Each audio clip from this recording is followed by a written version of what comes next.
Salut tout le monde. Dans ce tutoriel, nous intéressons à la concentration d'une distribution statistique.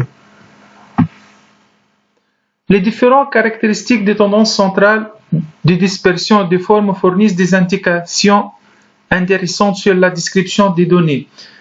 Mais il est toujours utile de mesurer les éventuelles inégalités au niveau de la répartition de certaines variables entre les individus.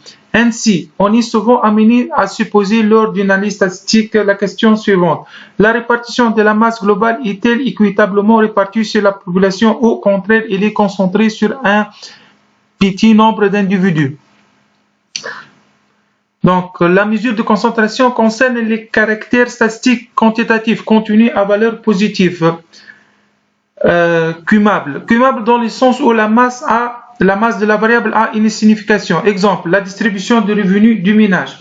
Si 10% du ménage détient 10% du total du revenu, alors le revenu est équitablement réparti. Par contre, si 10% du ménage détient 90% du revenu, alors les revenus sont très inéquitablement répartis. Donc, avant de commencer, nous avons donné des définitions Soit X une variable statistique contenue, ou CI le centre des classes. On appelle masse associée à la modalité CI et d'effectif NI la quantité définie par NI fois CI. On définit la masse relative, c'est par analogie à la fréquence relative, c'est le rapport de NI fois CI sur la somme NI-CI. En plus, on peut définir la masse relative cumulée par analogie à la fréquence cumulée relative qu'on note WI majuscule. WI. On appelle médiane d'une série statistique et la valeur de la variable qui partage la masse totale de cette variable en deux parties. La médiane, c'est analogie à la médiane. Donc, on peut calculer la médiane par interpolation linéaire. De même, on peut calculer la médiane par interpolation linéaire en appliquant sur la masse relative cumulée.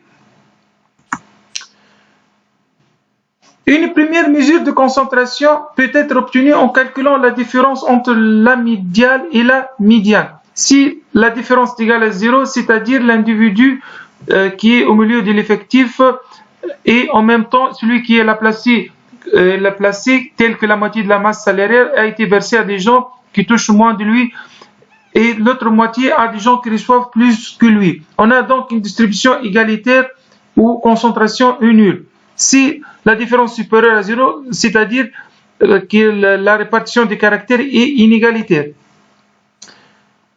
Nous considérons cette application où on considère la répartition du revenu annuel de 120 ménages. Donc, on calcule le FI, la fréquence relative, les fréquences cumulées, puis on calcule les GI qui est la masse relative. Grand GI, c'est la masse relative cumulée.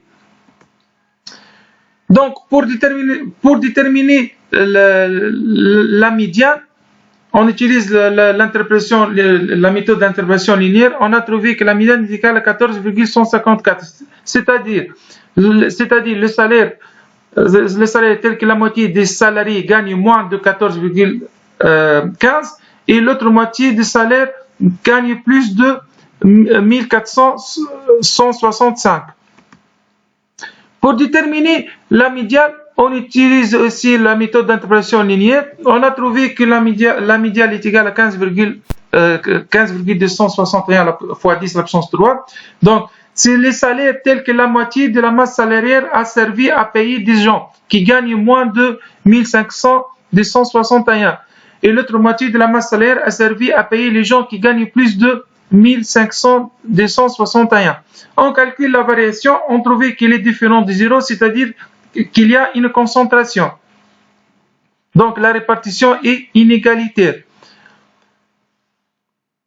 On peut tracer la courbe de concentration ou courbe de Rains qui réalise en en joignant les points de coordonnées de FI, de grand FI, des grand JI, dans un repère orthonomique. Si la courbe de concentration est très proche de la diagonale, on dit que la répartition présentée est une faible concentration. Si la courbe de concentration est très éloignée de la diagonale, on dit que la répartition présentée est une faible concentration. Donc, voici comment on trace le courbe de Lorentz. Dans l'axe des abscisses, on a le grand FI. Dans l'axe des ordonnées, on a le JI. Pour calculer le coefficient de concentration, on utilise la méthode graphique. Dans cette méthode, on va calculer les sommes des sommes de surface, des triangles et des trapèzes. On peut calculer le coefficient de concentration par la méthode analytique en appliquant cette formule.